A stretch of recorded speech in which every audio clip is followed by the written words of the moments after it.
Viewers দেখতেই পাচ্ছেন, finally আমরা যাচ্ছি আমাদের মোস্ট এওয়েটেড প্লেস, সেটা হচ্ছে সাসপেনশন ব্রিজ। একে রানীঝুলা ব্রিজও বলা হয়। বাগেশ্বরী নাগরকোট সাসপেনশন ব্রিজ, এবং এটা হচ্ছে 250 মিটার দীর্ঘ। এবং সবচেয়ে মজার ব্যাপার হচ্ছে এর নিচে শালী নদী অবস্থিত, এবং শালী নদীটা পার হওয়ার জন্যই এই সাসপেনশন ব্রিজ। এবং পাহাড়ের সবুজ উপত্যকা এবং চারপাশের পাইন বন দেখার জন্য অসাধারণ একটা প্লেস এটা। এবং আমরা পৌঁছে গেলাম, দেখেই মুগ্ধ হয়ে গেছি। ঝুলন্ত ব্রিজে উঠবো এখন, আমরা যাচ্ছি। কোথাও আমার হারিয়ে যাওয়ার নেই মানা, মনে মনে মেলে দিলেম গানের সুরে রেই ডানা, মনে মনে। এত সুন্দর পাইন বন দেখে আমার মস্কোর লাইফের কথা মনে পড়ে গেল। আসলে নেচার খুব সুন্দর। এই হচ্ছে মূল গেট, আমরা গেলাম। সামনেই টিকিট নিয়ে বসে আছে নেপালি এক ছেলে, এবং টিকিটের দাম হচ্ছে পার পার্সন 50 150 না। টিকিট है क्या? हाँ 2 3 থ্যাংক ইউ।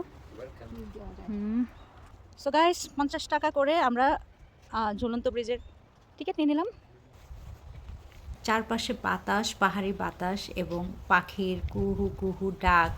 বসন্তের এক সুন্দর পড়ন্ত বিকেলে আমরা একদম পাইন বনের মাঝখান দিয়ে যাচ্ছি সাসপেনশন ব্রিজের দিকে। আমাদের মন অসম্ভব ভালো লাগছে। এইরকম দৃশ্য আসলে সামনাসামনি উপভোগ না করলে বোঝা যায় না। এবং দেখতেই পাচ্ছেন আশেপাশে অনেক খাবারের দোকান এবং চায়ের দারুণ স্মেল ভেসে আসছে। খুবই ভয়ঙ্কর, আমরা ঝুলন্ত ব্রিজে এখন, ভয় লাগছে। ও মাই গড। ওকে, ও আর ঝুলন্ত ব্রিজ পার হচ্ছি, খুবই ভয় লাগছে। একদম ওই কর্নারে আমরা যাব। সো আপাতত বিদায় নিচ্ছি, কেননা ফোন নিয়ে এখান দিয়ে যাওয়া সম্ভব নয়। ও মাই গড, চারপাশে এত সুন্দর নেচার দেখে আমি শুধু গিলছিলাম। কিছুক্ষণ চুপ থেকে এই সমস্ত নেচার আমি গিলছিলাম।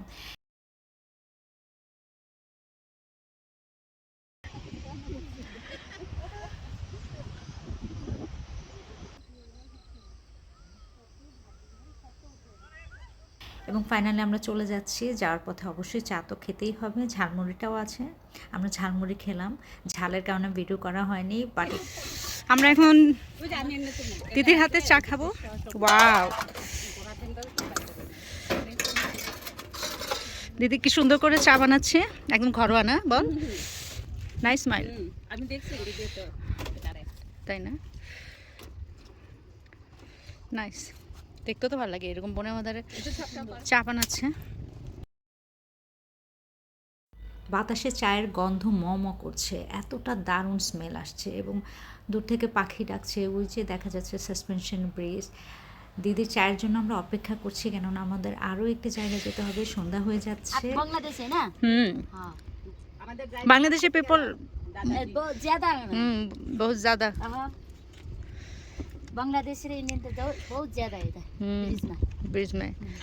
और सभी ब्लॉगर है ना, और सभी आपका इंटरव्यू ले रही है। सब इंटरव्यू ले रहे हैं, वीडियो बनाना है। হ্যাঁ, মানে একদম স্বপ্নের মতো একটা বনের মধ্যে দিদি আমাদের জন্য চা বানাচ্ছে। একটা বনের মধ্যে আমরা বসে আছি না, কি এক্সাইটেড। ও दीदी, दीदी तो पोज दे ये दीदी, चाय अच्छा होना चाहिए। हाँ ठीक है दीदी फेमस हो गया, दीदी फेमस हो गया। ও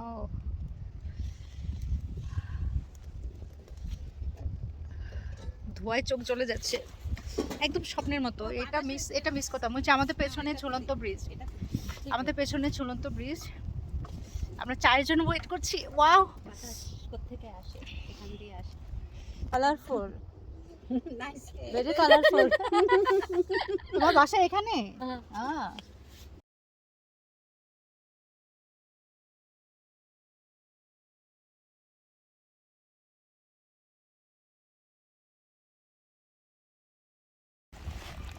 চা তো ভালো বানাইছে। হ্যাঁ, মনোযোগ দিয়ে।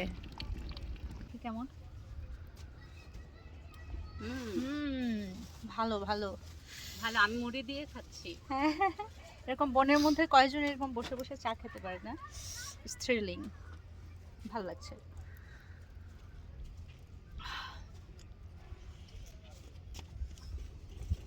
সো আমরা এখন অন্য প্লেসে যাব। Till then bye. Take me home.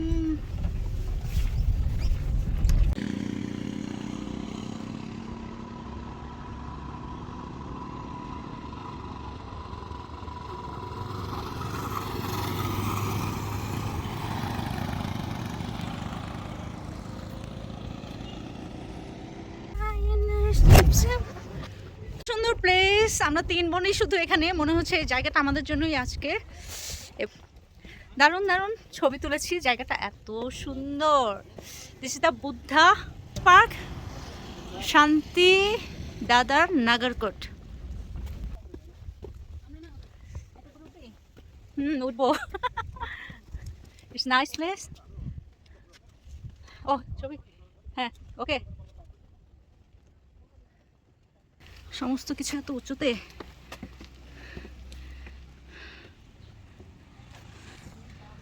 অনেক উঁচুতে, একদম হাঁপিয়ে যায়। তার মধ্যে আকাশ ডাকছে এবং ভয়ঙ্কর বিজলি চমকাচ্ছে। আমাদেরকে হোটেলে চলে যাওয়া উচিত। হ্যাঁ, বরাবর বলছে চলে যেতে। সো আমরা নিচের দিকে নামছি। সো ভিউয়ার্স, আমাদের নাগরকোট ভিজিট শেষ আজকের মতো, এবং এখন আমরা হোটেলে যাব, গোছগাছ করবো, কেননা আগামীকাল আমাদের ফ্লাইট।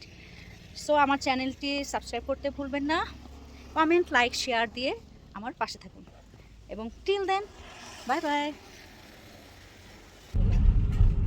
चले आया हमको हमारे कटेज में, পিসফুল কটেজ। আমরা চলে এসেছি, আসলেই পিসফুল।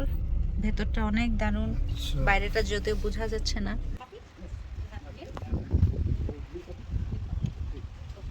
আর ওয়ান ফ্রেঞ্চ ফ্রাই। এটা খুব, চলে এসেছি আমরা আমাদের হোটেলে। অসাধারণ মুহূর্ত পাস করছি আমরা, একদম সন্ধ্যাবেলা পাহাড়ের অনেক উঁচুতে আমরা আমাদের হোটেল, পিসফুল কটেজ, এবং হালকা হালকা বৃষ্টি পড়ছে। It's nice moment, it's nice moment, মানে বলে বোঝানো যাবে না। হ্যালো, দারুণ একটা মুহূর্ত, সুন্দর একটা মুহূর্ত।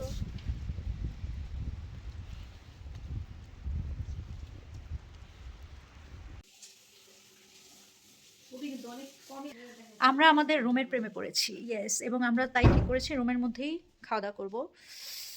আমাদের প্রিয় পিৎজা, চিজ পিৎজা। মায়া বিনীরা